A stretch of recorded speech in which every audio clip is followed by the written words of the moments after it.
Oh yeah, we want retribution. Oh yeah, we want retribution. Oh yeah, we want retribution. Yeah, we ran out of patience for your love with the cold hard hatred. I can feel the vibration, feet in the streets, it's a new sensation. I wanna break faces on the pavement. I wanna make greatness look complacent. Adrenaline awakened, I can taste it. We can make an impact, grab and then take it. Like a disease, bring them to their knees. Thank for their disease. Just like a weed.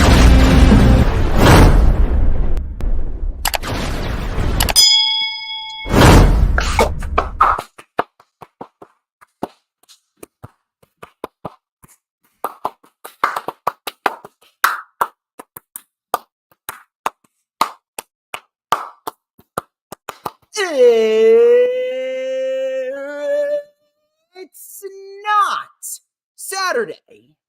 It's not Saturday. It's actually Thursday.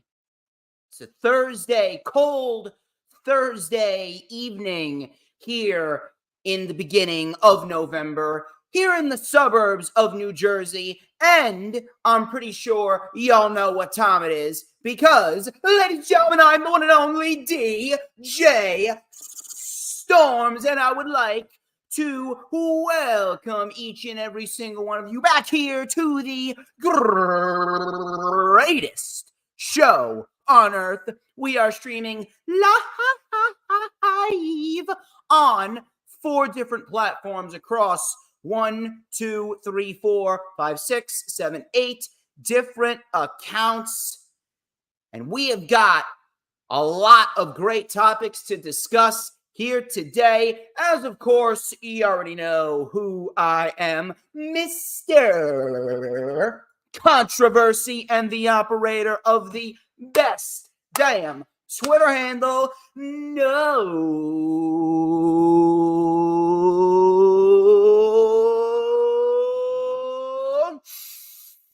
Oh, hold on a minute. Hold on. Just a minute. We need to inhale again. We need to inhale that again. Can you just take a deep breath in? Take a deep breath in with me. Oh. One more time. In through your nose. Oh. Do you smell that? Do you know what that is? I'm asking this. It's a very serious question. Do you know what that is? That is the smell of pure, unadulterated excellence. Wait for it. Wait for it.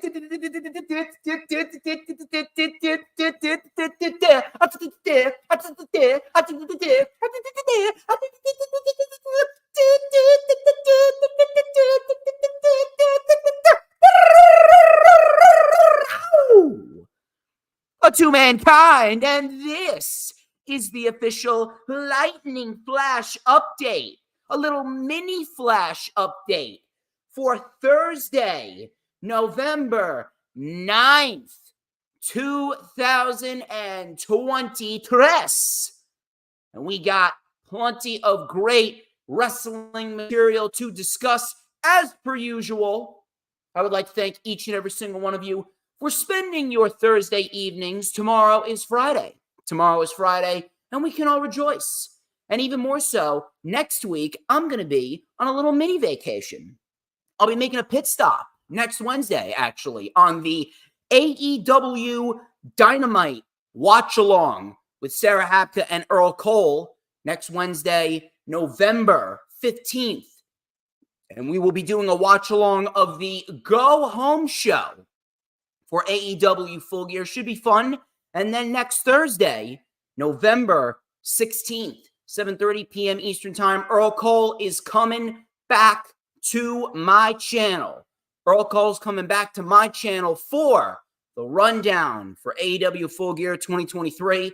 This Saturday, Jay Leto and myself will be collaborating yet again for PWP Nation's World of Wrestling. We got plenty of good topics, including Ric Flair signing with AEW. Where will CM Punk end up? Will he end up in the NWA? Will he end up with Impact? Will he end up with WWE? Will he end up returning to AEW? Time will tell. We're also going to discuss Crown Jewel a little bit. LA Knight's status after his loss to Roman Reigns. He's buried. And then, of course, Sting's retirement and where we can see them going as far as Sting's last match come Revolution 2024. Once again, thank you to everyone. I see Dylan.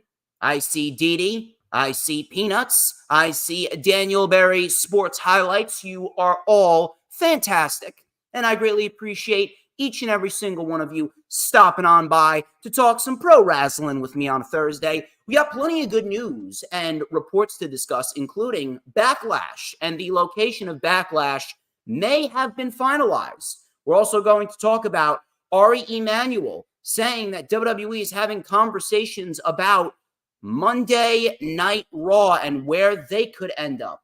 We're also going to talk about Triple H apparently going after a New Japan Pro Wrestling women's professional wrestler in hopes of starting a new women's revolution. And then, of course, Drew McIntyre. He may have already signed a new deal with the WWE, and CM Punk apparently had a phone call with WWE board members, or did he? We're going to discuss that, and we're also going to discuss Monday Night Raw and AEW Dynamite. Once again, thank you all. We have a nice wide outreach, that's for sure, like we always do with the LFU, because the LFU is the flagship show of the DJ Storms brand.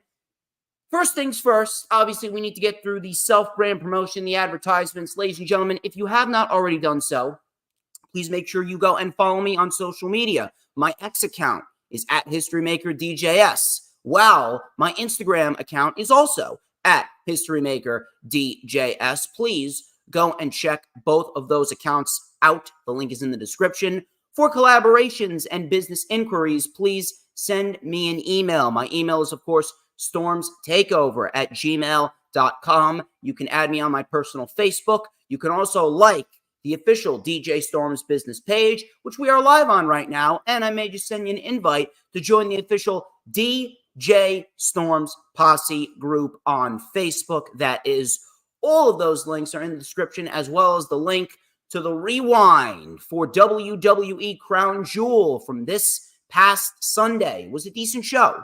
The middle of the show kind of tanked a bit, but the last two matches brought the show back up to where it needed to be, or at least where it needed to be to get a passing grade. We had some great wrestling last Saturday, although we did have some very, very poor match production, specifically the Bianca Belair and Io Sky match, and then the Logan Paul and Rey Mysterio match.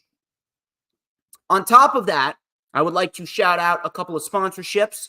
Sponsorship number one, my girl Brittany Kay. She is a wonderful woman. She is a very, very, very nice individual, a pure soul, good friend of mine, and a big supporter of the DJ Storms brand. She does beautifully crafted designs and drawings of professional wrestlers from scratch on her iPad. She also does social media banners and avies. So if you guys are looking for a quality social media banner and avi, or if you're looking for a great drawing of any professional wrestler, please go and check out my girl Brittany K. Brittany K's X account, of course, is Brittany K 5150, while her Instagram account is Brittany K Designs. Shout out to Jay Leto of PWP Nation. He's the creator of PWP Nation. We are live on the PWP Nation Facebook page as we speak. As we speak. What the hell is speak? As we speak, excuse me. As we speak, we are live on the PWP Nation Facebook page. Like I said, nice wide outreach. So if you guys are watching on the PWP Nation Facebook page, say what's up. make sure you like the stream and share it out, because PWP Nation, we are growing at a rapid pace. It has seen an immense number of followers and likes over the course of the last several months. We all know why. DJ Shizzle Dizzle. On top of that, my last sponsorship goes out to Corporate Information Systems. With more than 4 decades of experience, Corporate Information Systems is recognized by Forbes as one of America's best recruiting firms. They specialize in providing recruiting solutions to companies in a variety of industries, such as high tech, food and beverage, construction, and medical devices. Now, finding the right candidates can be a time-consuming and challenging process, which is why CIS offers a wide range of services designed to make your recruitment process easier and more efficient. They provide a seamless and stress-free experience for both clients and candidates. So if you guys are looking for a trusted recruiting partner to help fulfill your hiring needs or help advance your career, contact my friends over at Corporate Information Systems. You can check out their website, www.corporateinformationsystem.com. Once again, www.cisrecruiters.com. Corporate Information System, placing talent where it can thrive. The link, of course, is in the description, along with the links to the PWP Nation Facebook page and website, and Brittany K's designs as well. 3 great sponsorships for the greatest man that ever lived right here. Please make sure, if you haven't already done so, like the stream, whether you're watching on X, YouTube, Twitch, or Facebook. It is very vital that you do so, because it helps me out. It helps the brand out. We get more and more people coming on in. Share it out, whether it be on Twitter, Instagram, Facebook, Pinterest, Tumblr, Snapchat, TikTok, Kick, whatever social media platforms that you are using right now. So that way we can get a nice wide outreach. And of course, it will help out Hardcore Sports, because Hardcore Sports, we are trying to be the #1 brand in all sports analytics. We have surpassed 800 subs. 800 subs and counting. It is very, very vital that we get Hardcore Sports to 1,000. So please go and check out Hardcore Sports if you are not already doing so. And after you share the stream out on all platforms, social media, if you're watching on YouTube, hit the subscribe button, whether it be on my channel or Hardcore Sports channel. I am very, very close to 2,200 subs. So if you guys want to help me get to 2,200, hit the subscribe button. Help Hardcore Sports get to 1,000 as well. And after you hit the subscribe button, you got to hit that notifications bell with a huge coup de grace. You know why? Because then you're going to know whenever I pop up on YouTube. Because whenever I pop up on YouTube, oh baby, it is the absolute best time to be on YouTube. Why? Because it is the only time that you are going to get to see this glorious sideburn chin strap combination and this beautiful mustache right here. I think you know what time it is. I think you know. Hold on. It's in here somewhere. It's in here somewhere. Oh, yes. Oh, yes. Oh, yes. Look at that right there. This beautifully crafted magical ace black comb. Man, I need to blow on it. It is so hot. It is sizzling, and we are going to let it up right here on the mini flash update with a little and a dash of and a whole lot of because like hot, fresh, sauteed shrimp, although grilled shrimp is the best, but I do like sauteed shrimp. It is just so good. Oh my God, I am tasty. Hold on a minute. Sizzlating. I am the tastiest snack in the IWC. You already know the drill, people. Everybody wants a piece of the Stormsmeister, and everybody wants a piece of this beautifully crafted, slick back pompadour right there. Oh my God. It is absolutely amazing. Absolutely amazing. Nobody better. Anyway, let me take a drink of my ice water right here. We're going to get right into the festivities here.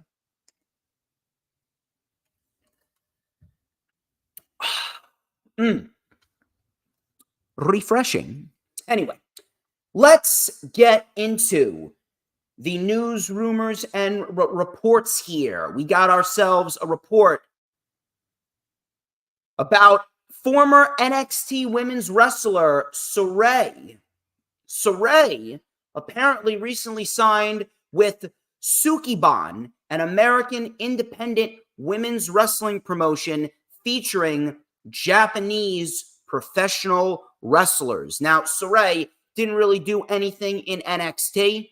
Some people had high hopes for her, but she kind of just fell by the wayside, just like everyone else. And at the end of the day, we all know NXT sucks. It's the worst brand in the industry. No one cares about NXT, not unless they bring in a John Cena or an Undertaker out of desperation, because they are threatened by AEW.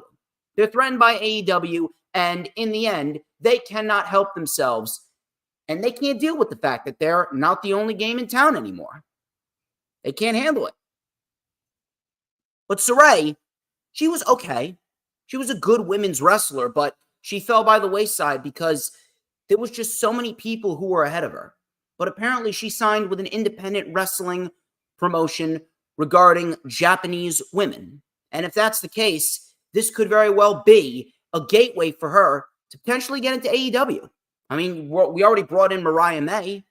We're going to bring in Mariah May. You bring in Saray, and then potentially you're going to bring in Mercedes Moné. I'd actually be shocked if Mercedes Moné does not show up at some point between Full Gear and World's End. She's got it. She was legitimately in the crowd. She was in the crowd at All In London. So if she was in the crowd and she was shown multiple times, why wouldn't she come in? Maybe bringing in Mariah May, Saray, and Mercedes Moné, maybe that could be something that kickstarts an actual women's revolution in AEW. They had something going in the beginning of the year with the Outcasts and then Jamie Hayter, but then unfortunately Jamie Hayter got injured and all the plans went up in smoke. TK just kind of disregarded it. Now, I will say that the AEW women's division is putting on better week-to-week matches than the WWE women's division, but there's really no heat behind anything. The only thing that has any heat behind it is Toni Storm and what she's doing with this old school Marilyn Monroe gimmick. Outside of that, there's really nothing going on in the AEW women's division. Although I will give credit where credit is due. Julia Hart and Sky Blue and what's going on with Willow Nightingale and Chris Statlander, those four women are actually doing a decent job. They're telling an intriguing little angle, although it's nothing that's lighting the world on fire. But Mercedes Moné, Saray, maybe that could be what the AEW women's division needs. I'd like to hope so. I don't understand how you don't have big plans for Mercedes Moné if you're going to bring her in. But Saray, she signed with an independent wrestling promotion in America featuring Japanese women. I don't know, maybe it's a gateway for her to break back into mainstream pro wrestling scene. You got WWE and AEW. She didn't do well in WWE. Maybe she'll do well in AEW. Backlash. Backlash this year was perhaps one of, if not WWE's best pay-per-view of the year, right next to WrestleMania. Backlash was a really good show, especially with that Puerto Rican crowd. It was fantastic. Everything about Backlash just flowed very, very nicely. I was actually a little shocked at how good Backlash was, considering it was just so poorly, and I mean so poorly built. They completely disregarded Backlash, and they just glossed over it. They didn't make it feel special whatsoever, and it ended up turning out to be a great show. So it came out really, really well in Puerto Rico. One of my best friends from grammar school, Robert Stevens, was actually in Puerto Rico for Backlash. He was texting me about it a few months back. So I'm actually kind of jealous of him. I actually wish I could have been there. The crowd was awesome. But according to Fightful, some internal schedules in the WWE have Backlash listed in Paris, France in the spring of 2024. However, they have yet to confirm that is finalized, but it's been heavily, and I mean heavily, discussed. Now, if that's the case, I would not mind it whatsoever, because these international shows with WWE, they're actually a hell of a lot better than anything, and I mean anything, that America can produce. I'm actually a little disgusted by my own people. Like, you cannot find the energy to give to a professional wrestling show. I understand it's WWE, and the majority of WWE material isn't necessarily exciting. I understand the bloodline angle has run its course, and people just want Roman Reigns to lose the championship. I understand that some people may be turned off by a Logan Paul. I understand that some people may be turned off by the fact that the women's division is terrible. I understand that some people are sick and tired of the Judgment Day main eventing Raw 48 out of 52 weeks of the year. I get it. Trust me, I get it. I do. But I mean, if you're going to go to a wrestling show, whether it be a SummerSlam or a Payback or a Fastlane, whatever it may be, show some energy. Bring the energy.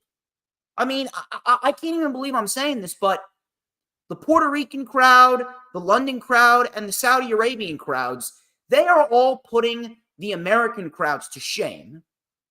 But Paris, France, let me tell you something. You're going to go to Paris, France in the spring of 2024, and you're going to bring Backlash there. Based on what we saw in Puerto Rico for Backlash, I have a feeling that Paris, France could give them a run for their money.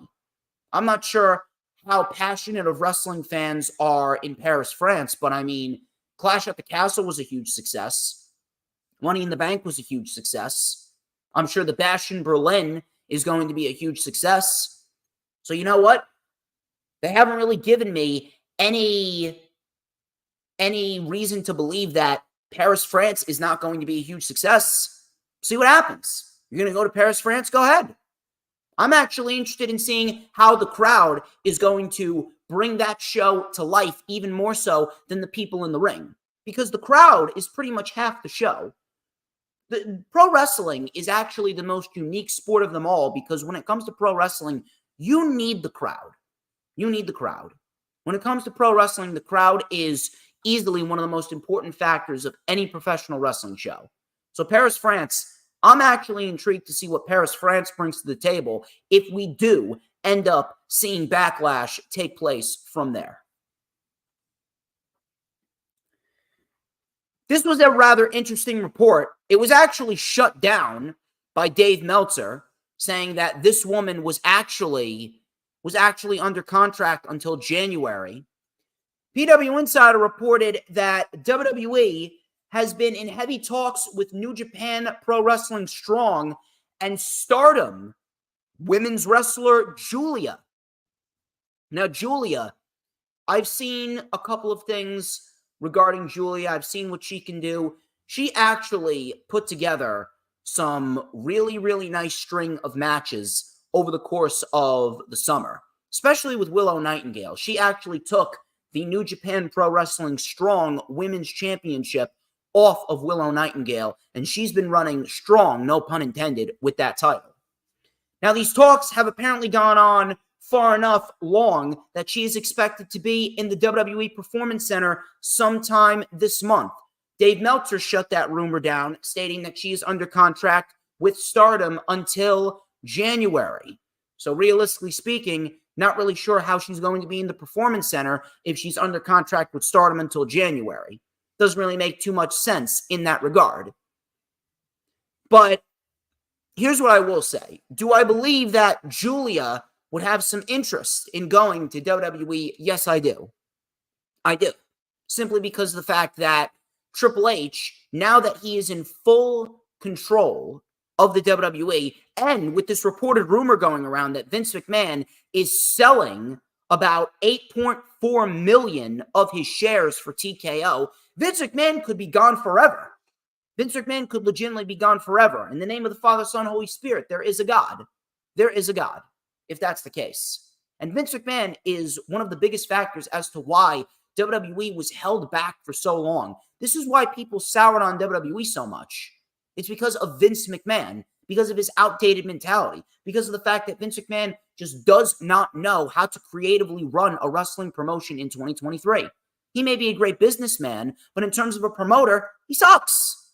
He sucks. Sorry to tell you, that is the truth. But, with Vince gone, Triple H now in control and seeing what Triple H did with the NXT women's division back when it was black and gold, back in the day where we had the likes of Shayna Baszler in there and Nikki Cross was in there, Candice LeRae was in there, Bianca Belair and Kairi Sane and Io Sky. So many women down there. So many women down there that just captivated everyone.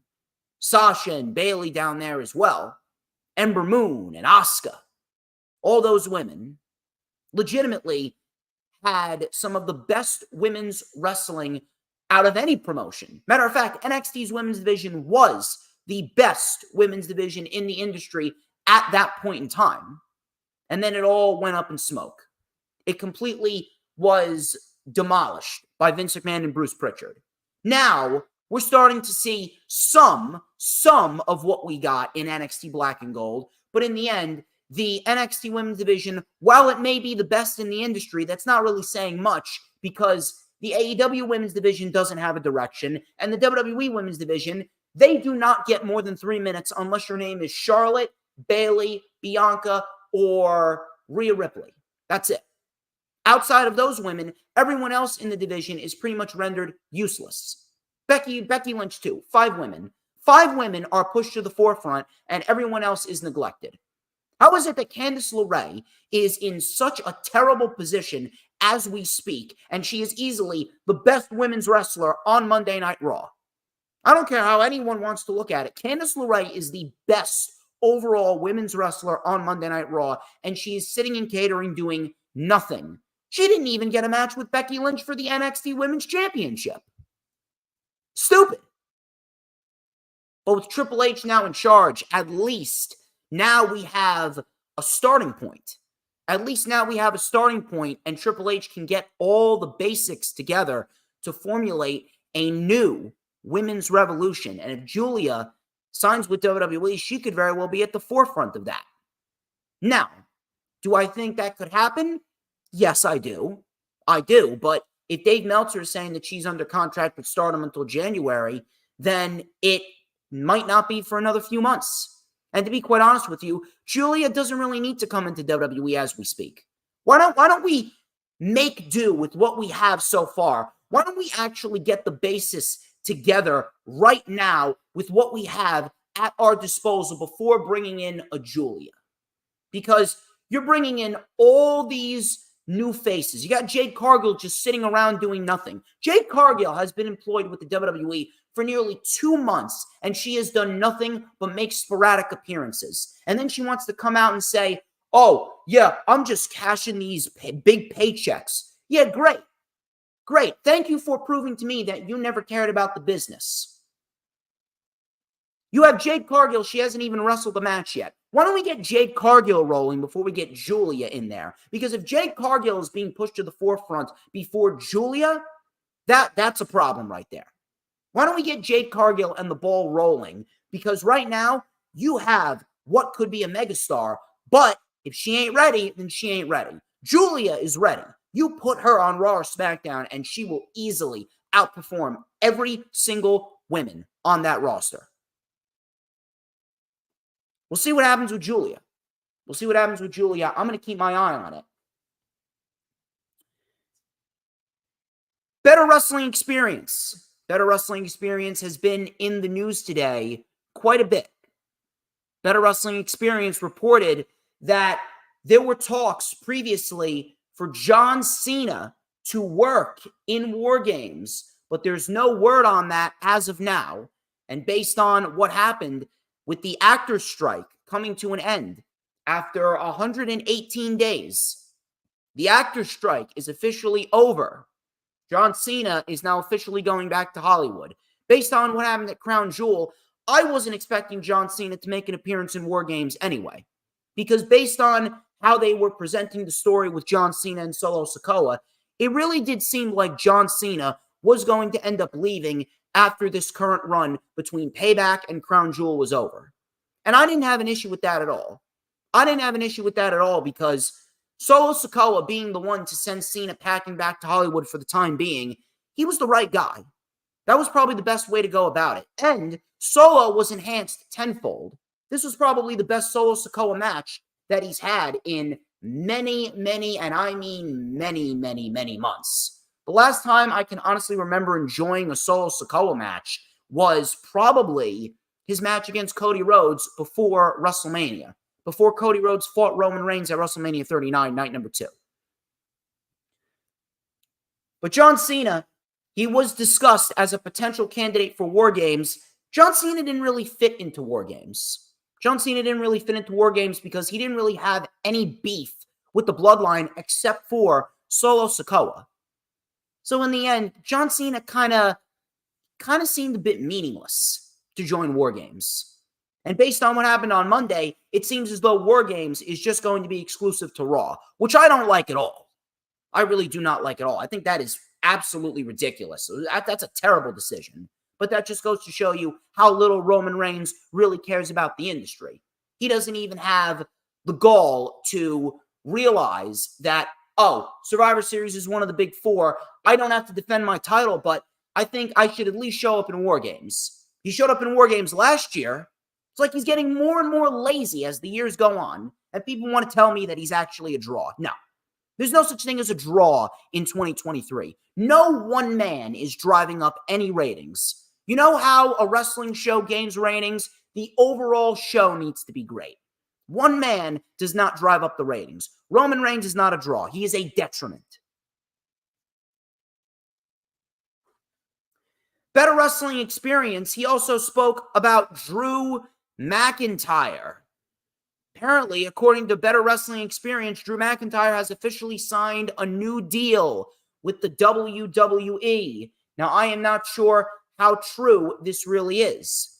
I'm not sure how true this really is. Drew McIntyre really hasn't come out publicly and stated anything. We have not heard any news, rumors, or reports from anyone else other than Better Wrestling Experience. But I'm going to speak as if this is the case. I'm going to speak as if this is the case. Drew McIntyre signs a new deal with the WWE.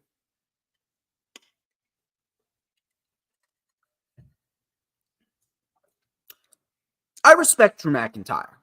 I really do. Drew McIntyre is easily one of the most underappreciated professional wrestlers in the industry today.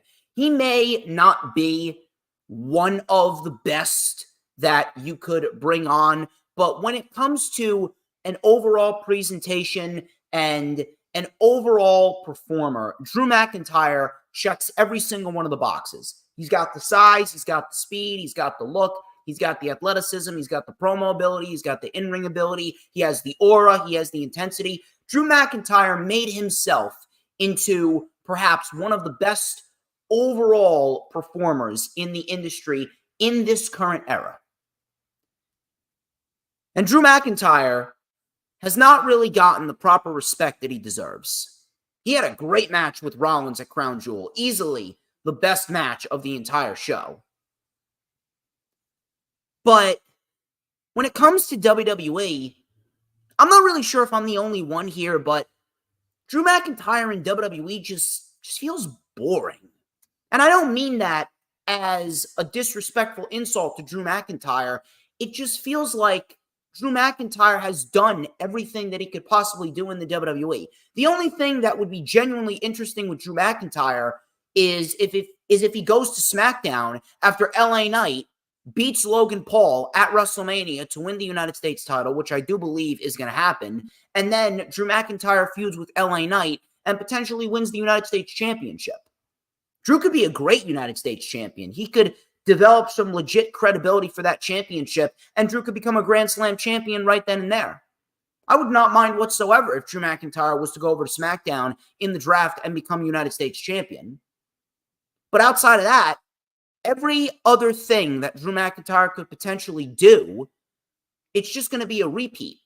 It's just going to be a rehash. World champion, rehash. Intercontinental champion, rehash. Tag team champion, rehash. Feud with the Bloodline, rehash. Feud with Seth Rollins, rehash. Feud with Bobby Lashley, rehash. Everything is a rehash for Drew McIntyre. Drew McIntyre has almost hit his ceiling, and That's what happens when you are booked into a point in which you do not feel as good as you once did. Drew McIntyre's legacy in the WWE, when it comes to being at the top, he's going to ultimately go down as the pandemic champion. And it sucks. It honest to God sucks, because Drew McIntyre is worth so much more than just being the pandemic champion. But Drew McIntyre has pretty much done everything there is to do. What is left for Drew? Honest to God, what is left? Now, if Drew left, if Drew went to Tony Khan, if Drew went to AEW, there was a wide variety of material that he could do over there. International champion, TNT champion, AEW world champion, matches with MJF, Hangman Page, Kenny Omega, Chris Jericho, Sammy Guevara, Darby Allin, Jungle Boy Jack Perry, Daniel Garcia, Wardlow, Lance Archer, Powerhouse Hobbs, Konosuke Takeshita. The list goes on and on. If Drew McIntyre went to AEW, it would be a sense of rejuvenation for Drew McIntyre's career. But with WWE, it just seems like he's just going to stay in a stationary position. He's probably going to settle into that role of just putting everybody else over. Because at the end of the day, Drew McIntyre is a made man. Drew McIntyre is a made man. He's a first ballot Hall of Famer. Look at his career in the WWE. Intercontinental champion, tag team champion, NXT champion, Royal Rumble winner, two-time world champion. He's beaten the likes of Brock Lesnar, Randy Orton, Goldberg, plenty of other individuals. What more is there left to do?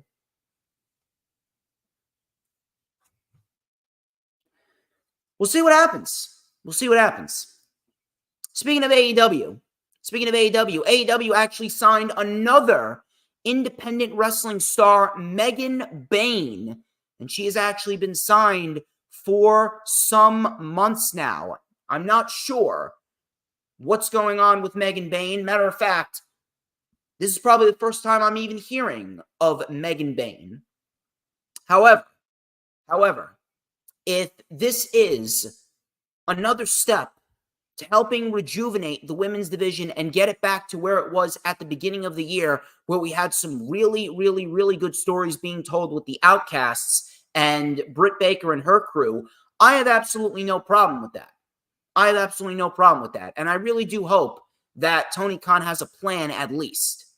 I am not sure about Megan Bayne. Again, first time I'm hearing about her. Maybe I'll do some research on her.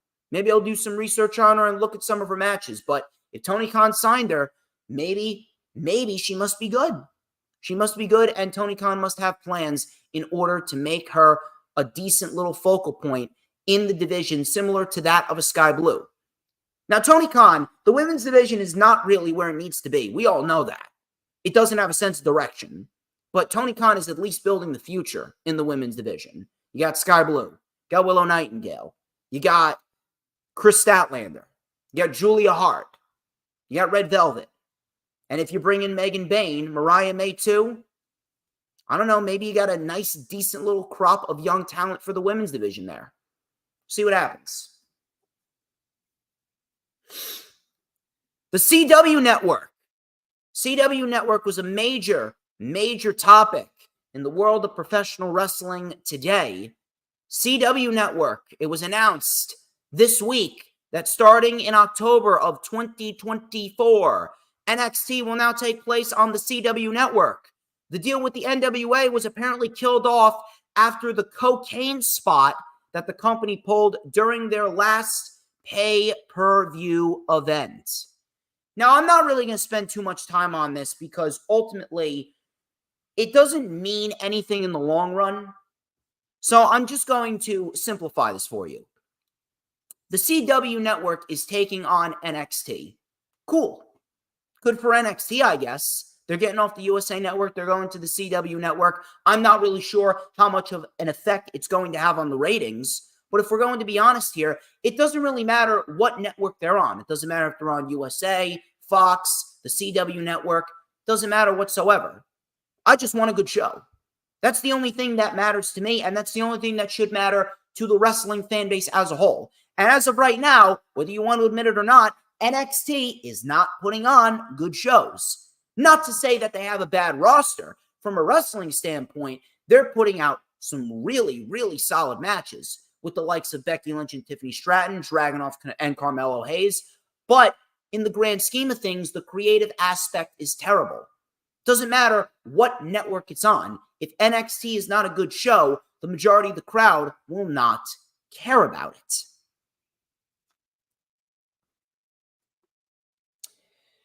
Justin Barrasso, not really sure how you pronounce this guy's name. I don't really care. This guy's a moron anyway. Justin Barrasso, this actually pissed me off. He stated that WWE feels LA Knight has maxed out on his popularity. And he also stated that Knight needs to connect with the crowds on a deeper level at this stage. He said, and I quote, "The aftermath will help determine Knight's future. Knight is ruined. A 20-year wrestling veteran, he is hungry to finally have his moment as WWE champion. In order for that to happen, Knight will need to connect with the crowds on a deeper level after Crown Jewel." End quote. I have absolutely no idea where this guy is even coming from. I have absolutely no idea what this guy was on, but this guy came off like a complete idiot with that last statement. He needs to connect with the crowds on a deeper level following Crown Jewel. Have you been paying attention? Has anyone legitimately been paying attention to what has been going on? LA Knight has legitimately had the crowd eating out of the palm of his hand, maxed out on his popularity. They haven't even scratched the surface. They haven't even scratched the surface of what LA Knight can do. Connect with the crowds on a deeper level. Do you listen to the crowd every single time that he comes out? Literally, when his theme song hits, when the techno voice on his theme song hits and it goes LA Knight, as soon as you hear that, everyone stands up. Everyone stands up. They literally pan to the crowd whenever LA Knight's about to come out. When LA Knight's about to come out, they don't pan to the entranceway. They pan to the crowd. You hear LA Knight, and the crowd rises. Crowd rises. You hear a thunderous pop. He comes out. The crowd's going LA Knight to his theme song. The man legitimately has the crowd saying his catchphrase, and he doesn't even have to say a word. All he needs to do is say, with everybody saying, and the crowd goes LA Knight. Yeah. Connect with the crowds on a deeper level. He's been connecting with the crowds on a deeper level for months now. He gained momentum in a loss to Bray Wyatt back at the Royal Rumble. And ever since then, he has been gaining traction and gaining attention naturally just based off of being himself. That's all you need to do. All you need to do is go out there and be yourself turned up to 1,000. That's all you need to do. And LA Knight has done just that. Connect with the crowds on a deeper level. What have you been watching? This guy's a moron. Maxed out on his popularity. You've honest to God got to be kidding me. You see, if you want to talk about maxing out on popularity, LA Knight has only maxed out on his popularity if WWE thinks that he's maxed out on his popularity. No one has maxed out on their popularity unless you have won every title that you could possibly win, unless you are a multi-time world champion, Royal Rumble winner, unless you've beaten all these legends, whether it be Brock Lesnar or Randy Orton, John Cena, Goldberg, unless you have had a long, lucrative career. Unless you've had a long, lucrative career where you are right now, which LA Knight is not. He's only been in the WWE for about 3 years. Unless you've had a long, lucrative career filled with major matchups and championship victories, there is no reason to believe that said individual has maxed out on his popularity. He's only maxed out on his popularity if WWE thinks he has. Justin Barrasso come out. He came out looking like an idiot. I read this report with Justin Barrasso saying that LA Knight needs to connect with the crowds on a deeper level. Listen to the crowds. How much deeper can you get? The entire crowd is chanting his name whenever he comes out. He gets the loudest pop out of anyone on that roster, louder than Cody Rhodes. You didn't think I've noticed that, did you? I noticed it. He has the crowd saying his name. All he needs to do is point his finger.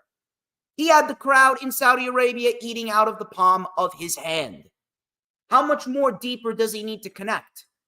Maxed out on his popularity, says WWE. No, he's only maxed out on his popularity if WWE says so. Because WWE, whether it's under Triple H, whether it's under Vince McMahon, WWE just cannot let anyone get past a certain point. If he gets up to where he needs to be, then they need to reel him back down.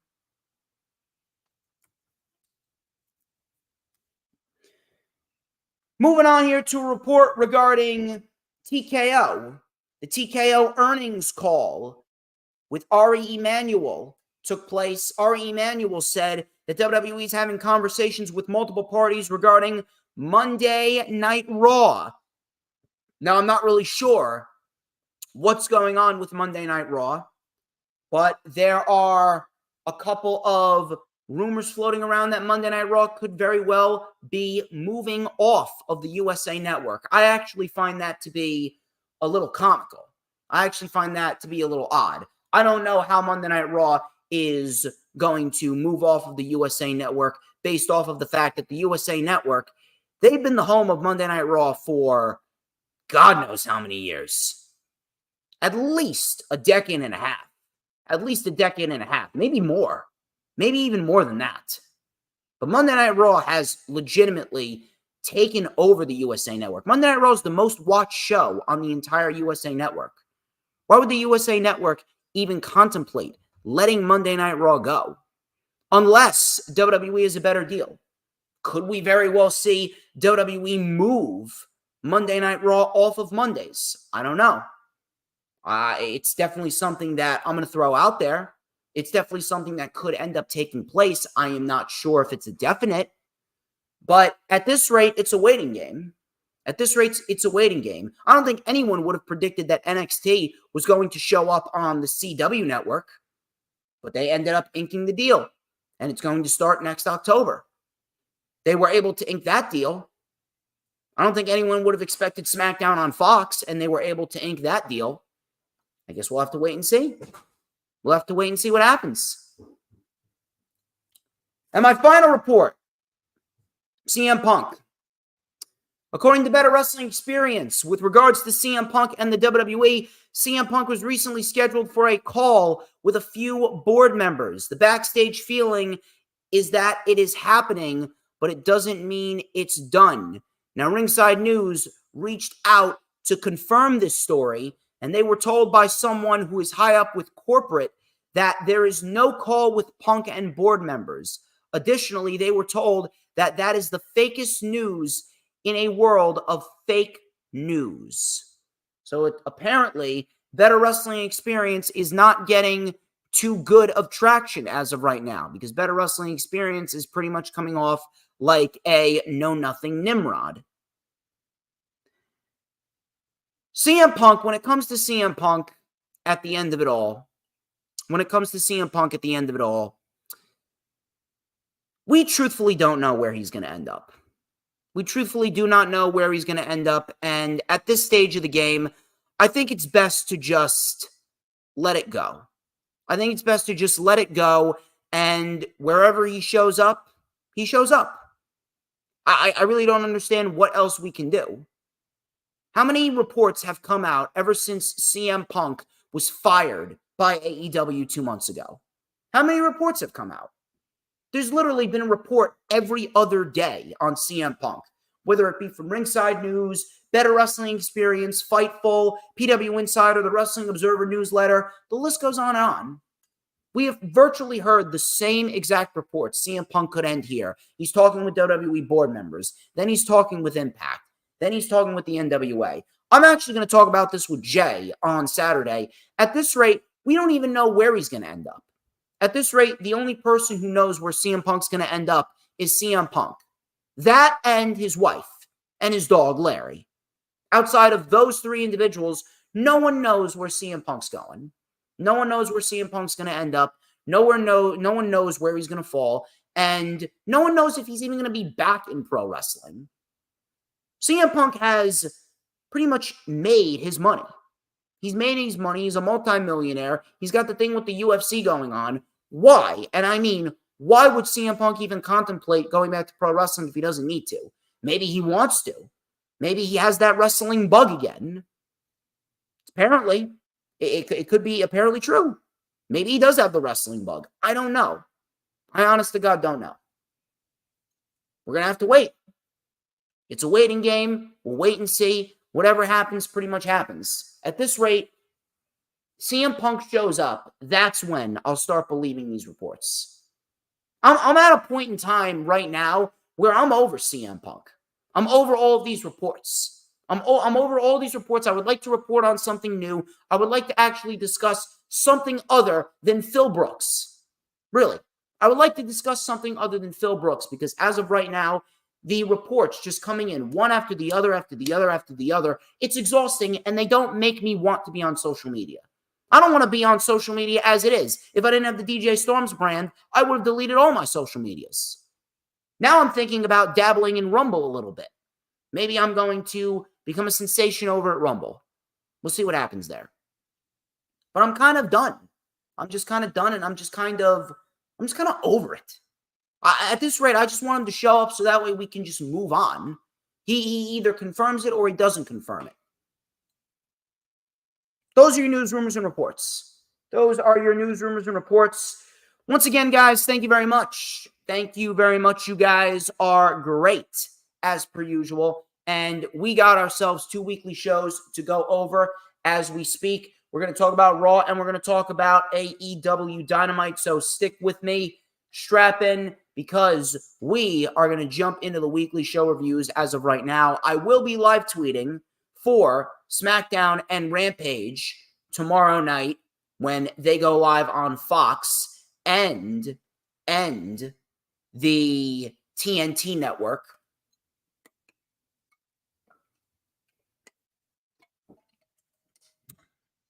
I'll also be tweeting live for Collision as well. Oh, by the way, James Punaseca, you watching, right? I have a feeling you are. James Punaseca, if you are watching right now, you need to go and watch MJF versus Kenny Omega for the AEW World Championship from 2 weeks ago on Collision. It was fantastic. Awesome, awesome main event. It went 30 minutes. And it goes to show you how good MJF is and how good Kenny Omega is. If you go out and watch that match, I think that match will give Will Ospreay and Kenny Omega a run for your money as far as you go.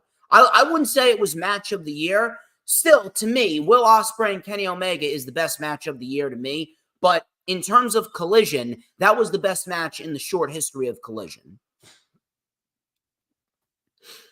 Let's move over to Monday Night Raw here for a minute. Monday Night Raw actually put together a pretty decent show. Monday Night Raw put together a pretty decent show right here. We had Seth Rollins kicking off the show. Seth Rollins goes, "Welcome to Monday Night Rollins." He goes, "I am a visionary. I am a revolutionary. I am Seth freaking Rollins. Listen, Rollins, I think you're great. I think you are fantastic, but I'm the visionary. I'm the revolutionary. I am DJ freaking Storms." Okay? I think that a lot of people should start recognizing that and recognize that quick. But Rollins, being all hyped up as ever, he gave his props to Drew McIntyre, and he said that he is a little bit better today because of Mr. Drew McIntyre. He also said that Drew McIntyre was a man of his word. He did not bring out the Judgment Day. So Drew McIntyre praised him for that. He would also like to give his props to Sami Zayn. Sami Zayn, he was invited out by Seth Rollins to come and join the party. Sami Zayn came out, crowd singing his song, and the crowd was chanting for Sami. Rollins thanked Sami Zayn for having his back He says that even though he didn't need his help, he appreciates his help, and he was happy that Sami Zayn came out of his way to help him when Damian Priest was getting set to cash in on him. Sami Zayn then went on to say that he did not do what he did to help Seth Rollins. He did what he did because he did not want the Judgment Day to get the World Heavyweight title, because if that happens, he says that we are dealing with the Bloodline 2.0. So we will fight to make sure that they do not run this show. Rollins says that sometimes Sami and people like him, they don't get what they deserve. The Judgment Day doesn't run Raw. I run Raw, said Seth Rollins. Sami Zayn, you got yourself a World Heavyweight Championship match. All you got to do is say when. Sami said, you know, you caught me a bit off guard there, but when I want to win that title, I want to be the champion that is not compromised. So he pretty much said that he doesn't want to beat Rollins if Rollins isn't 100%. So Rollins then said, cut the crap, Sami. I'm not 100% this. I'm not 100% that. Sami, are you 100%? Here's a spoiler.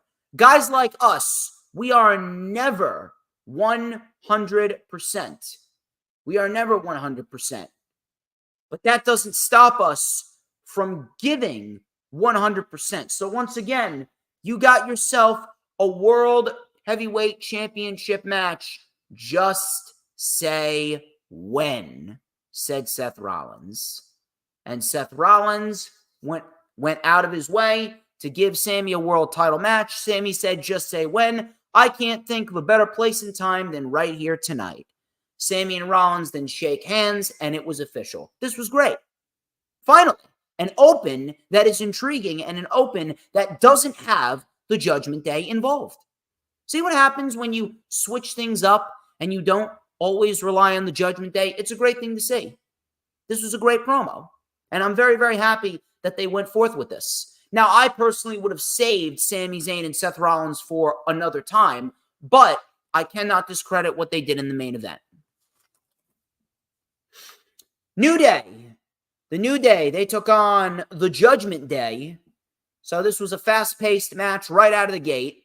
We had a double tope con hero by Woods and Kofi on Priest and Balor. Priest then came in with a kick. Coming back from commercial, Woods with a missile drop kick on Balor. He then tagged in Kofi. Kofi with a flying crossbody and a boom drop for a 2. We had a big lariat by Priest. We had a PK by Kofi. In came Finn Balor. And Kofi Kingston delivered a superplex to Finn Balor from the middle rope. Then we tagged in Xavier Woods, and Xavier Woods hit the diving elbow. Priest saved it. Priest then with a flatliner to Kofi on the table. Balor with a sling blade, tagged the Priest. Priest with the South of Heaven choke slam. Finn Balor with the coup de grace, 1, 2, 3. The Judgment Day wins. Decent little match right here.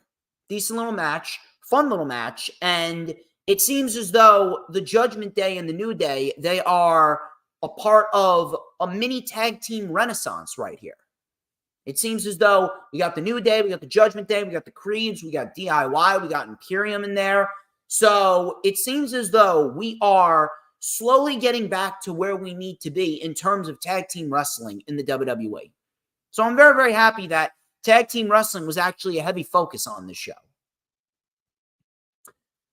Akira Tozawa, he took on Shinsuke Nakamura, and this only went about 5 minutes, but for the 5 minutes that it went, Akira Tozawa actually looked pretty decent right here.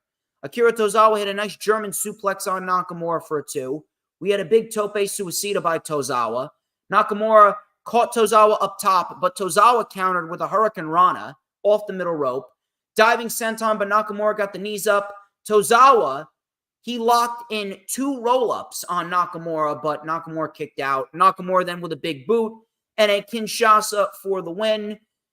Once upon a time, Akira Tozawa used to be one of the most consistent performers in the entire WWE. Akira Tozawa was actually putting on banger after banger on a weekly basis. I kid you not. Akira Tozawa is a very good professional wrestler. And when you give him the chance, he's going to go out there and wrestle.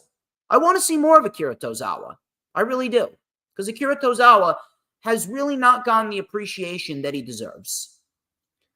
So Otis, he came in, stood face-to-face before Nakamura walked away. So it looks like we're getting Nakamura and Otis next week. So I don't mind that. Fatal four-way. Fatal four-way. The Miz, Bronson Reed, Ricochet, and Ivar. Number one contenders match for the Intercontinental Championship. The winner was supposed to face Gunther at Survivor Series. This was a very good match. I will say that. This was a very good match, but it had a very, very sloppy ending. And apparently, based on the ending, Ricochet was not supposed to kick out of the pin from Ivar, because in the end, we had a double pin. We had Miz pinning Bronson Reed and Ivar pinning Ricochet. It was supposed to be a double pin, but Ricochet kicked out. Ricochet clearly was not right because he was concussed earlier on in the match, but he still continued the match. He still continued the match, and I will give Ricochet his props. The fact that he did that goes to show you how much of a trooper Ricochet really is. Right now, he is on concussion protocol. But this was a very good Fatal 4-Way match. Ivar took advantage with a spin kick on Ricochet. That got a 2. Ricochet with a handspring heel kick. Miz and Ricochet, they duked it out a bit. We had a wrecking ball drop kick by the Miz. Tope Con Hero by Ricochet, caught by Ivar and Reed. Ricochet was then tossed into the Miz. Ivar and Bronson Reed then with a double cross body on the floor. Coming back from commercial, Bronson Reed slammed Ricochet onto the Miz. Ivar then went up to the top.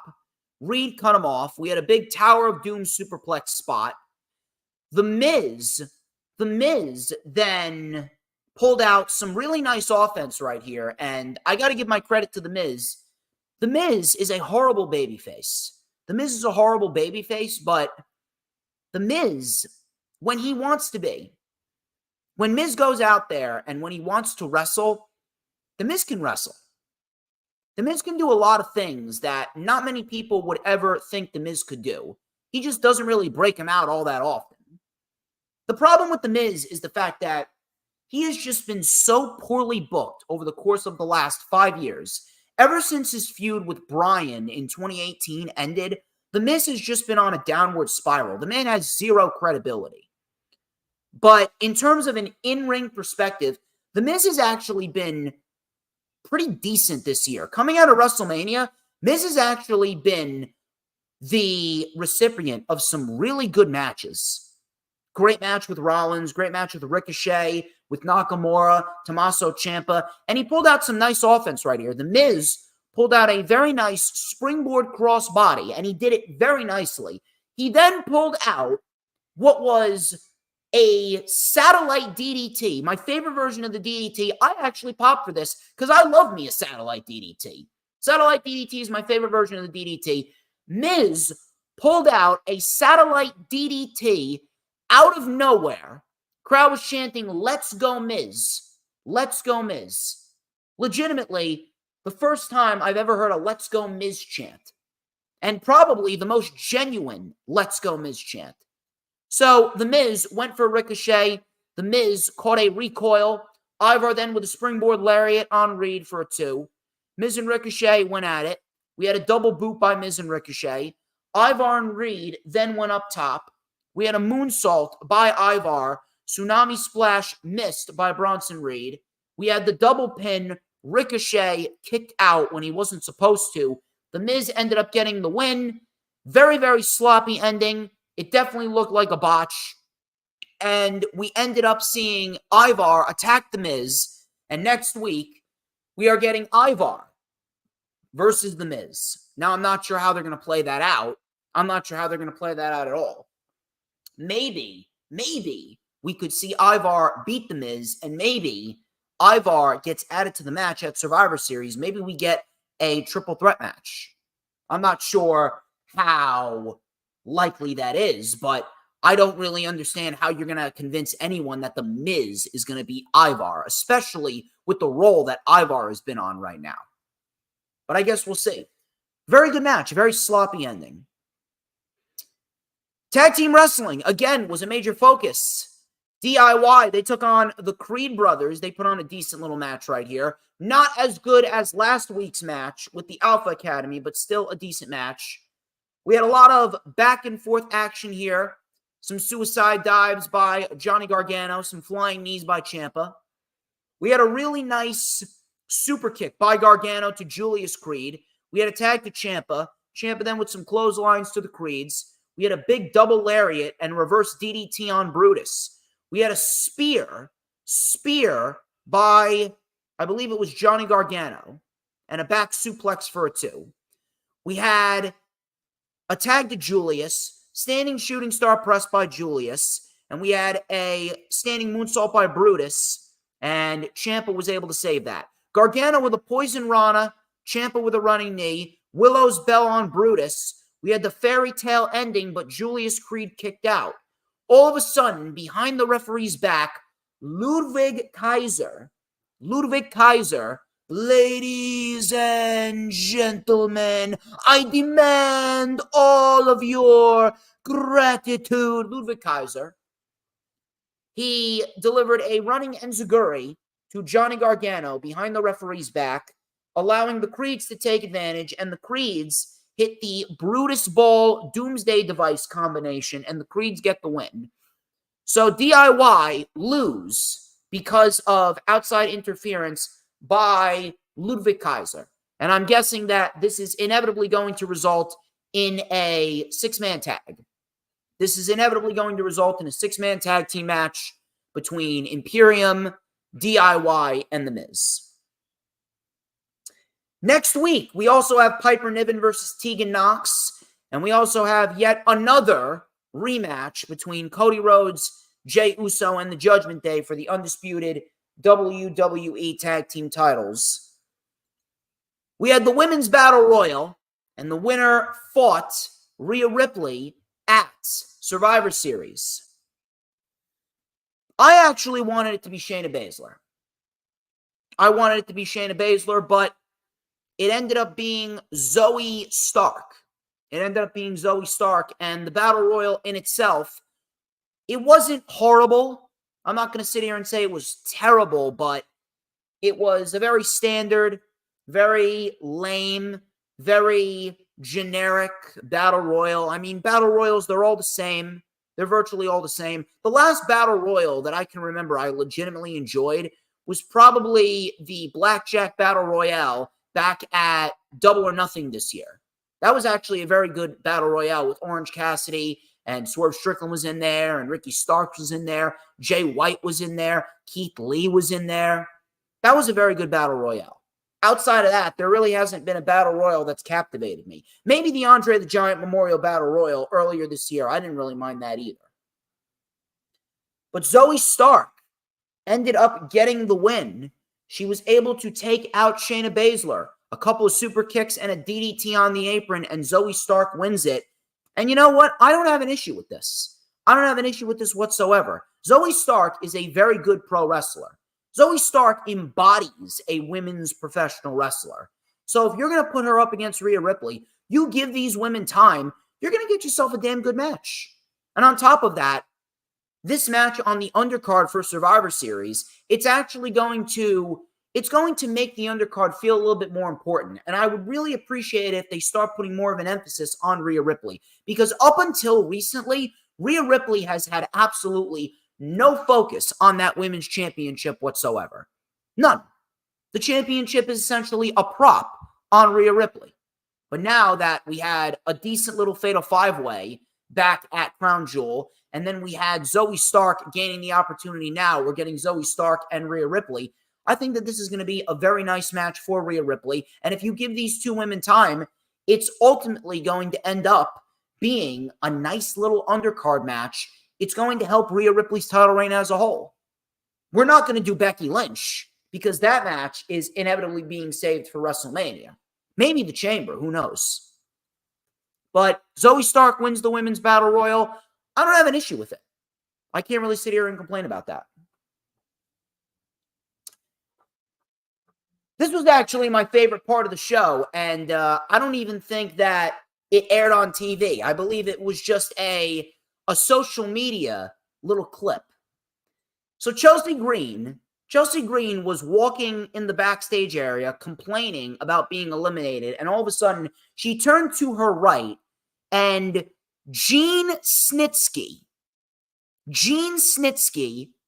long ass beard and all, huge beard down to his crotch. Gene Snitsky, looking as jacked as ever at how many years old? 50 years old, looking as jacked as ever. Probably a shape that I'm sure a lot of 50-year-olds would want to be in. Chelsea Green was complaining, who put us in the Battle Royal? Who put me in that scenario? Me and Piper should have never been paired against each other. Gene Snitsky came up. He was standing right beside Chelsea Green, towering over her, and he goes, "It wasn't my fault." I mean, I popped for it. I love me some Gene Snitsky. Gene Snitsky's awesome. He did a little promotional video for me back in March. Back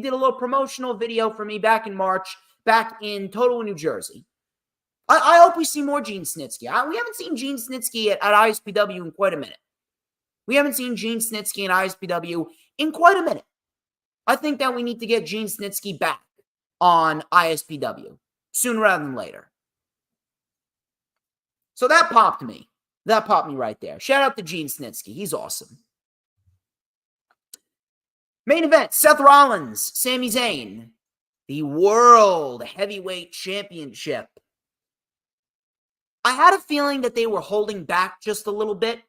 Great match, nonetheless, but it definitely felt like they were holding back. I actually expected a little bit more. I expected it to go an extra 5 more minutes. Matter of fact, we've had overruns for Dynamite. Why don't we get an overrun for Monday Night Raw every once in a while? We can get a 5-minute overrun. It's not going to kill you. Give me a 5-minute overrun. But Seth Rollins, Sami Zayn, they main evented the show. Great match. And if you are still claiming that Sami Zayn is not a world championship caliber pro wrestler, I'm going to need you to kindly get the hell out of here. Because you are not needed. And you should not be discussing pro wrestling if you're going to come out here and tell me that Sami Zayn is not a main event world championship level professional wrestler. Really. So, very evenly matched early on. We had Sami Zayn with a moonsault off the apron. Rollins and Zayn then traded chops back and forth. Zayn with a tope con hero onto Rollins. Rollins then came back with a springboard swanton followed up by a springboard moonsault. Very, very, very nicely done. We then had Rollins with a running knee and an enziguri. Sami Zayn went for the Blue Thunder Bomb. Rollins kicked out. Sami with an exploder suplex into the corner. Rollins with a super kick and a pedigree. Sami kicked out. Sami then with a lion tamer. Yes, Sami Zayn pulled out a lion tamer. Really, really, really nice stuff by Sami Zayn. Rollins was able to wriggle out of it, and Rollins rolled up Sami Zayn for the win. And that was pretty much that.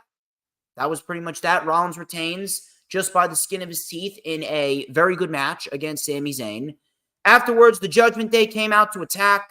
Rollins was in, but the numbers were too much. Out came Jey Uso and Cody Rhodes. It was an all-out melee. The refs came out, the officials came out, and I had a feeling where this was going. Adam Pearce came out and he goes, "I'm sick and tired of the games. You four want to play games? Well, we're going to play games in Chicago at Survivor Series in War Games." And the brawl continued going into commercial. So War Games is now official for Survivor Series, and the fact that the Bloodline is not involved in this is actually quite disappointing. This is actually quite disappointing, and it's actually quite pathetic if we're going to be quite honest here.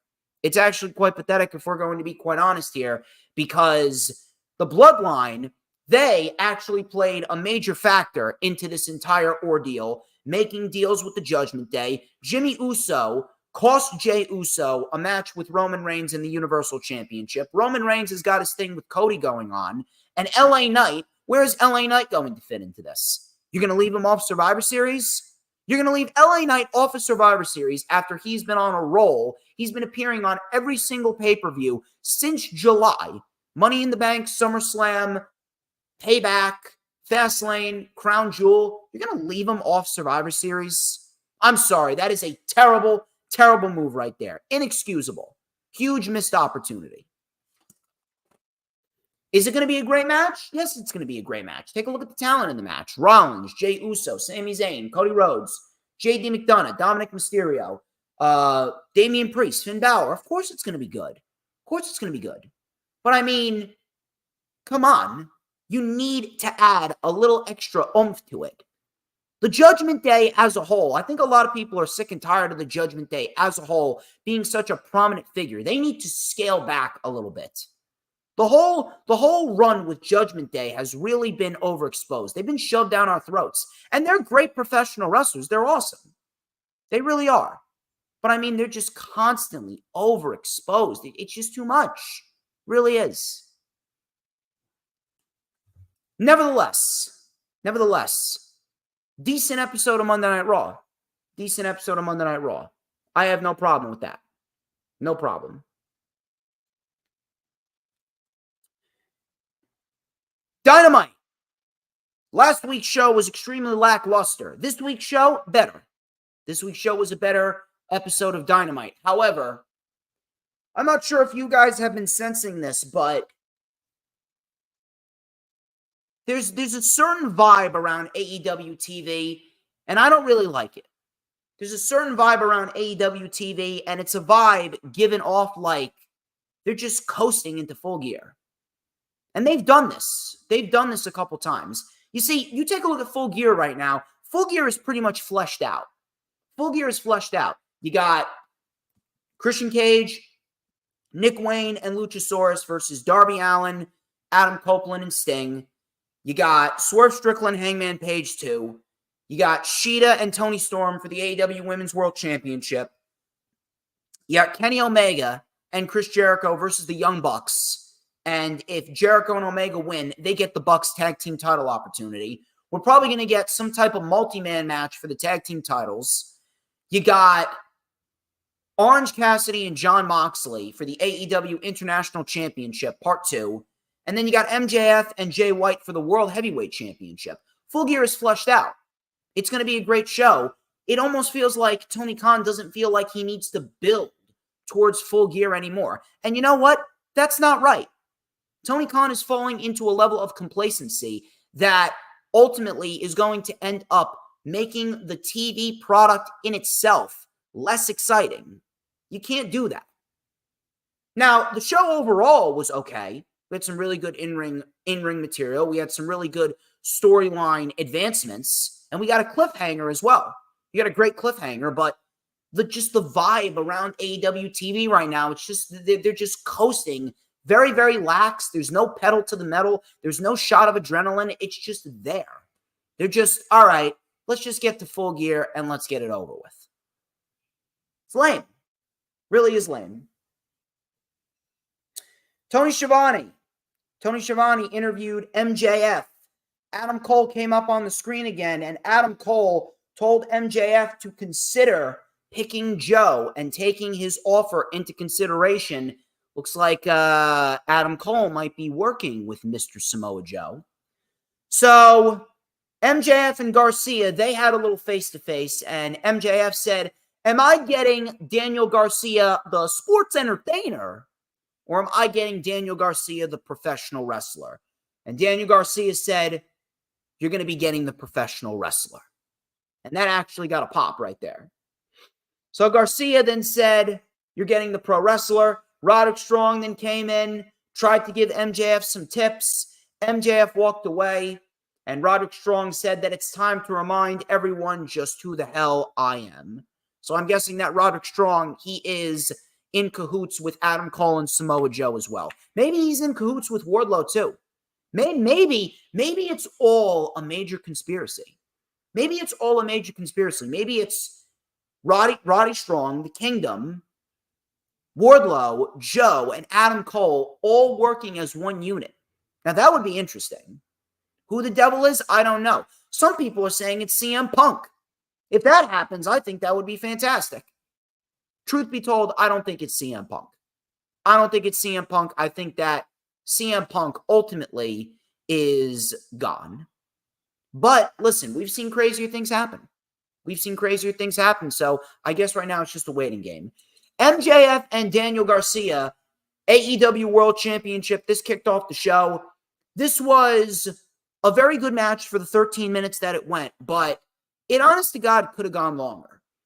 I honest to God feel like this and then the World Heavyweight title match with Rollins and Sami Zayn, those two matches could have gone longer, but they were cut short. And this match was mainly cut short because Darby Allin and Sting had a tag team match with the Outrunners, which really wasn't necessary. And I understand, listen, I understand that Tony Khan wants to give Sting the platform to wrestle, and he wants to give Sting the opportunity to end his career on his terms. That's fine. That's fine. But you could have easily have saved Sting wrestling for Collision. He's wrestling on Collision on Saturday with Adam Copeland against Lance Archer and the Righteous. Why did he need to wrestle on Dynamite? It actually took 5, 6, 7 extra minutes away from what could have been a great world title match with Daniel Garcia and MJF. But it's almost like they just threw him out there, 13 minutes, here you go. Not to say it was bad, but kind of disappointing. So MJF worked on the arm of Daniel Garcia. Daniel Garcia came in with a roll-through brainbuster. We had a backdrop driver as well. Double knees missed. MJF with a double stomp to the arm, shoulder breaker, super kick, and a cradle DDT. MJF then got his knee kicked out from underneath him. Garcia then with a one-armed pile driver. That got a 2.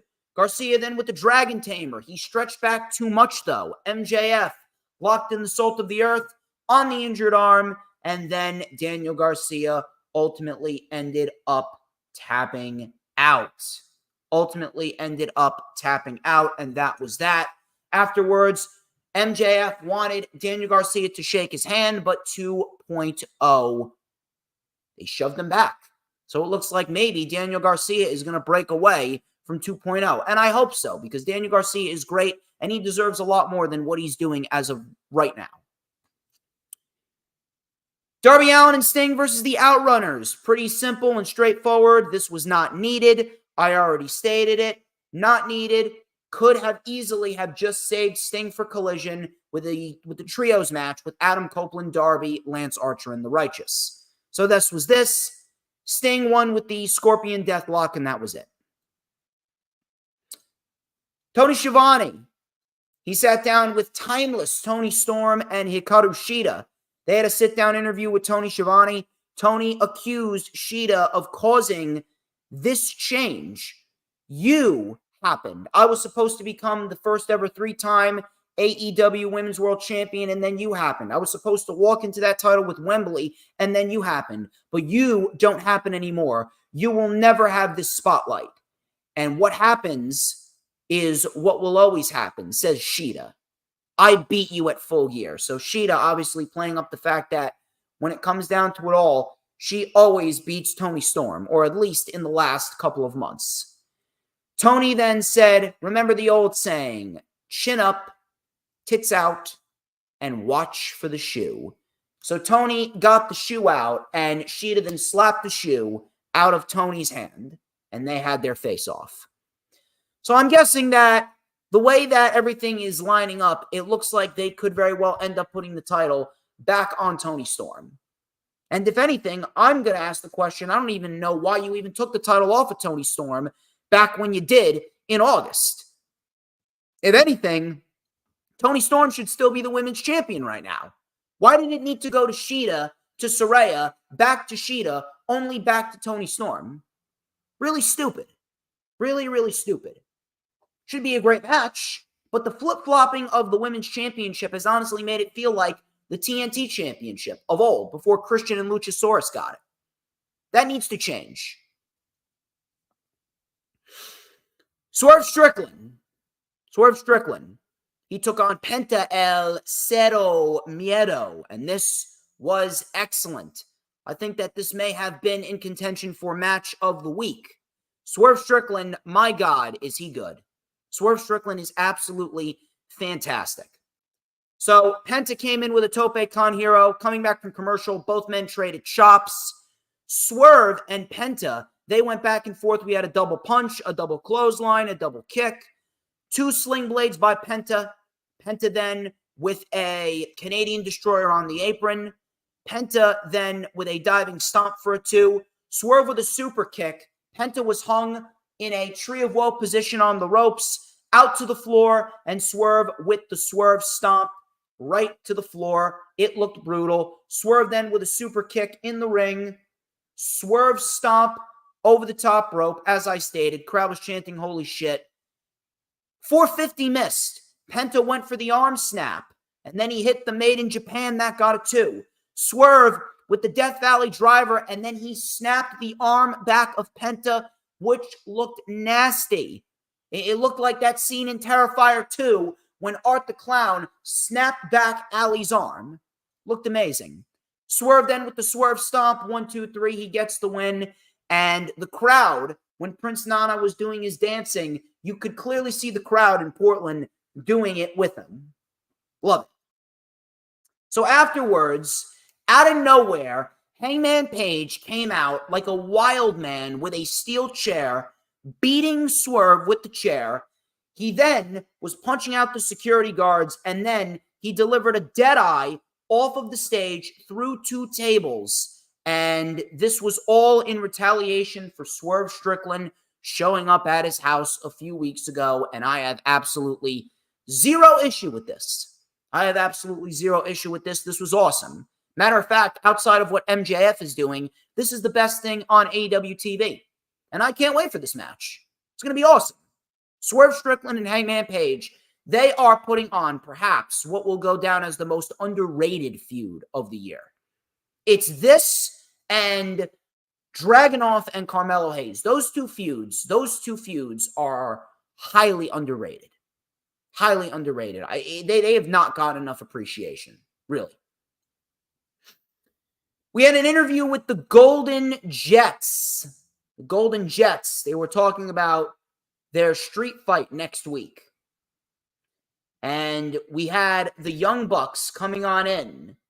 The Young Bucks came on in, and they were ranting and raving, and they were not too fond of Chris Jericho. And we had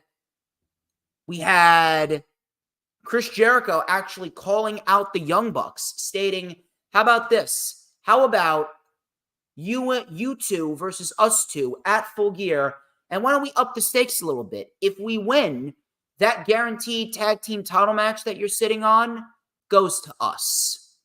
So Omega then said, you know what? I actually accept, because if you don't think that we can show up and show out, you're wrong. And you know what? Maybe this is what we need. We will rise to the challenge, and hopefully you will stop acting like a bunch of selfish, bitchy children. Now, I don't know about you guys, but if that wasn't a shoot by Kenny Omega, I do not know what is. That right there is as shoot of a shoot as you can get right there. It really makes me wonder. If there is dissension personally, if there is personal dissension within the elite. Because the Bucks have really been acting like selfish children for the last year or so. I'm not sure what's going on, but man, that was a shoot if I've ever seen one. Kenny Omega and Hangman Adam Page, those two seem to have learned their lesson. Those two seem to have matured. The Bucks, I don't know what happened with them. It's like they're getting worse. Now, are they a great tag team? Yes, they're the best tag team in the world right now, outside of FTR. Because FTR, I mean, let's be real here. FTR is unbelievable. But the Young Bucks, they're probably going to go down as the greatest tag team of all time, based on what they've done. But from a backstage political standpoint, it really seems like the Young Bucks have been acting like selfish, bitchy children. And Omega Called him out on that.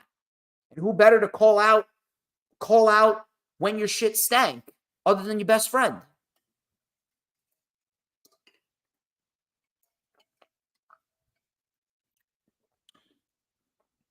Keith Lee.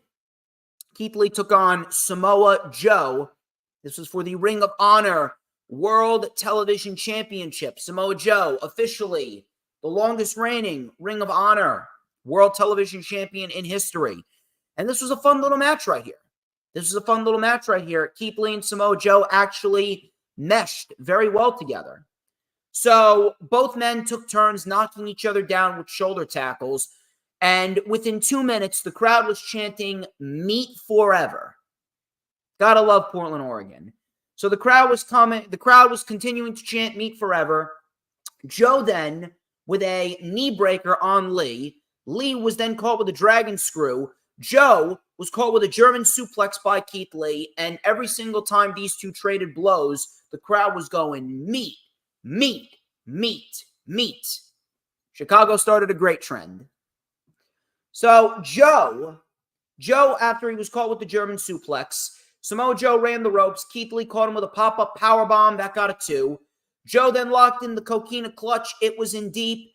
Keith tried to fight, but he inevitably passed out, and Joe retained the title.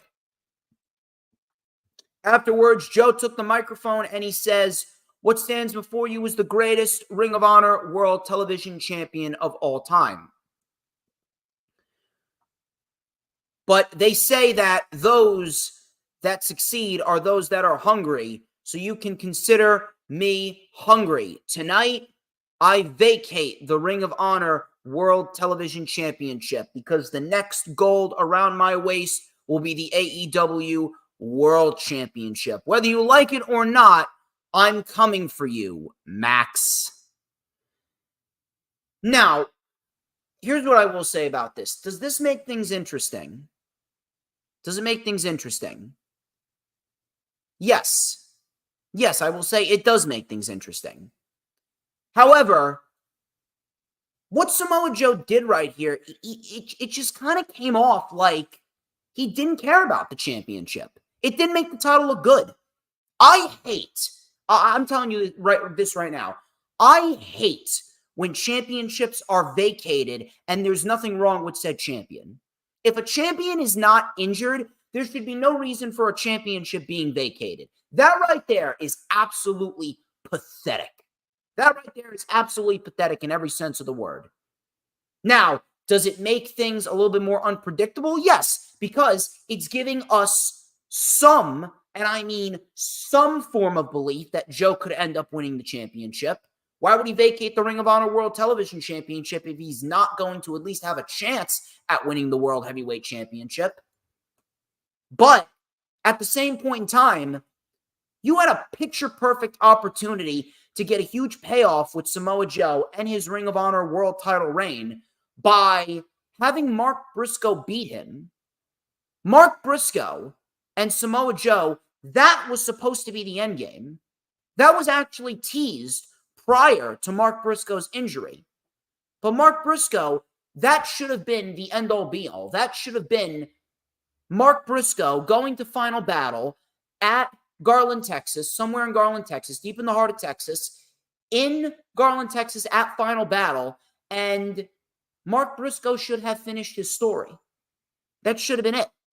Mark Briscoe should have finished the story by beating Samoa Joe for the Ring of Honor World Television Championship. Now what? Are we going to get a tournament? Could we see Mark Briscoe winning at a tournament? At this point, I don't even want to see Mark Briscoe win the Ring of Honor World TV Championship if it's not going to be at the hands of Samoa Joe. The only thing that I can honestly think of, and this I would be okay with. This I would actually be okay with.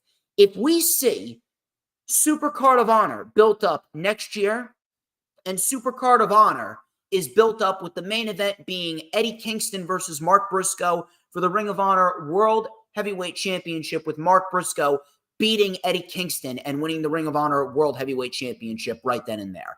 That I would be okay with. But I mean, oh my God, all you had to do was wait another month. All you had to do was wait another month. Why couldn't you have? Why couldn't you have waited another month? Stupid.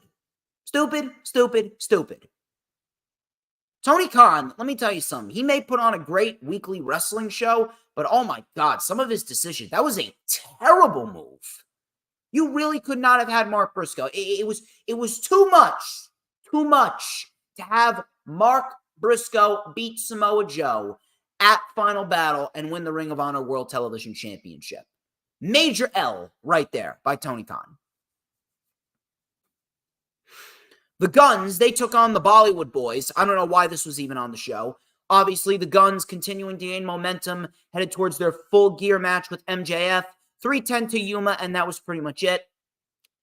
Julia Hart and Red Velvet, they actually had a decent match here. Red Velvet looked great. And I'm very, very happy to see Red Velvet back. Red Velvet looked great. So Julia Hart kept the advantage in her favor. Coming back from commercial, Red Velvet with a single leg drop kick and a wheelbarrow bulldog. Red Velvet. How about that? Red Velvet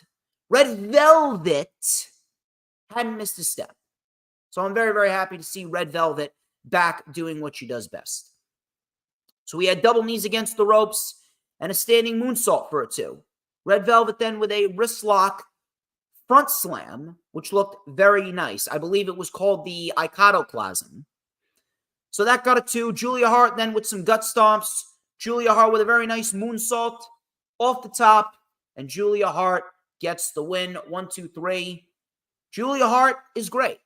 At 22 years old, Julia Hart has really, really evolved. And I'm very, very happy to see Julia Hart in the position that she's in right now. She then locked in Heartless. And out came Sky Blue. They came face to face, and out came Statlander and Willow Nightingale as well, and they just walked away. I'm not really sure what's going on right here. Could we potentially see a fatal 4-way match for the TBS Championship? I certainly would not mind that at all. I think that would be a brilliant decision if that is what the end game is. Maybe Sky Blue wins the championship. It's unpredictable. I could see either one of those 4 women winning. So you know what? I'm looking forward to it. I'm really looking forward to it. I hope that they go forth with a fatal 4-way because I think that would be a great women's match at Full Gear. Fatal 4-way for the TBS Championship. Go for it. Go for it. RJ City. He announced that Mariah May is the newest AEW women's signing. Mariah May seems like she is going to be added to Tony Storm's act. Mariah May is great. But this debut, completely lame. I'm not sure why you couldn't have just debuted her at Full Gear, helping Tony Storm beat Sheeta to win the championship. But that's just me. Mark Briscoe, reach for the sky, boy. Mark Briscoe. Mark Briscoe's back in action, and my God, do I love it. Mark Briscoe versus Jay White. And Mark Briscoe and Jay White, they put on a damn good match right here. Gotta love it. Gotta love it. Jay White is amazing, as is Mark Briscoe. Great match to close out the show. It ended with Jay White getting the win with the Blade Runner. Afterwards, MJF then came out hitting Bullet Club Gold with the Dynamite Diamond Ring. Everyone except for Jay White. Jay White ended up running away. MJF says, Jay White, I hope that you've had a fun time playing top guy, but playtime is almost over. You will get in the ring with a generational talent, MJF. And I made a promise that I was going to go down as the greatest AEW world champion of all time. You'll have to kill me to beat me. I am not just fighting for myself. I am fighting for Adam, and I'm fighting for everyone here in this arena and everyone at home. I'm not just a scumbag. I'm their scumbag. So you've been walking around for God knows how many years carrying around a fake gun. So you better be the first man to pull the goddamn trigger, says MJF.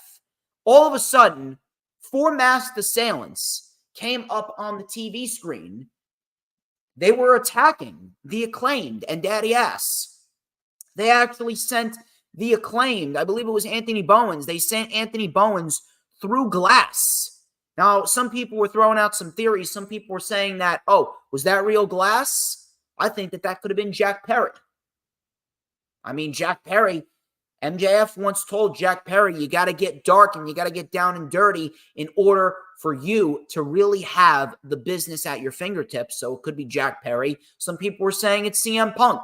The devil then came up on the screen, vanished, and MJF went out to see. MJF was distraught, and all of a sudden Joe came in, and he says, it looks like you're running out of friends. Or are you? He then laughed as he walked away. A better show than last week, that's for sure. A better show than last week, but it definitely feels like they're coasting into Full Gear. And I don't like that. I don't like that whatsoever. I really don't.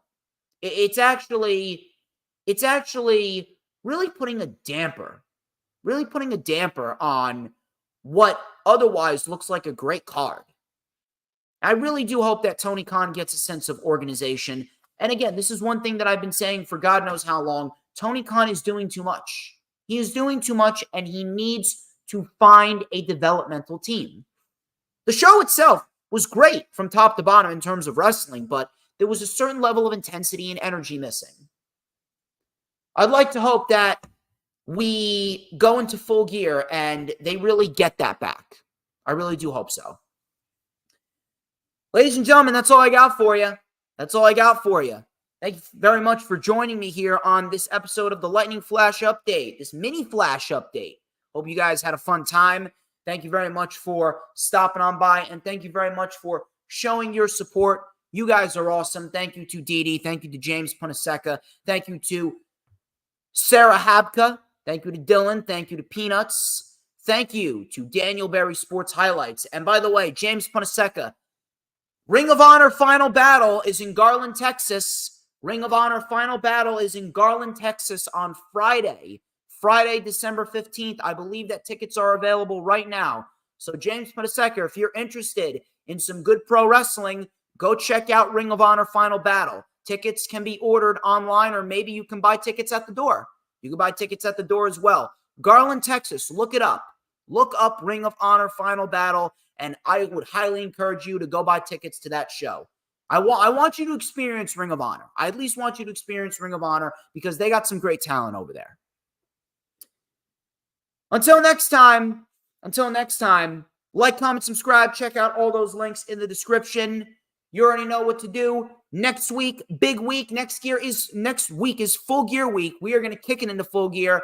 Dynamite watch along with Earl and Sarah Habka. Rundown for Full Gear with Earl. We're going to do the Lightning Flash update on the 18th. And then, of course, rewind for Full Gear. And then next week is Thanksgiving week and Survivor Series week. It is going to be good. It is going to be packed. And I'm telling you, you guys are not going to want to miss a moment of the content that I got going down this month. I got plenty more material coming to you guys. But until next time, I'm DJ Storms, and this has been the Lightning Flash Update. But before we get out of here, people, you already know the drill. Who, and I mean who, runs the IWC? Let me take a sip of my water.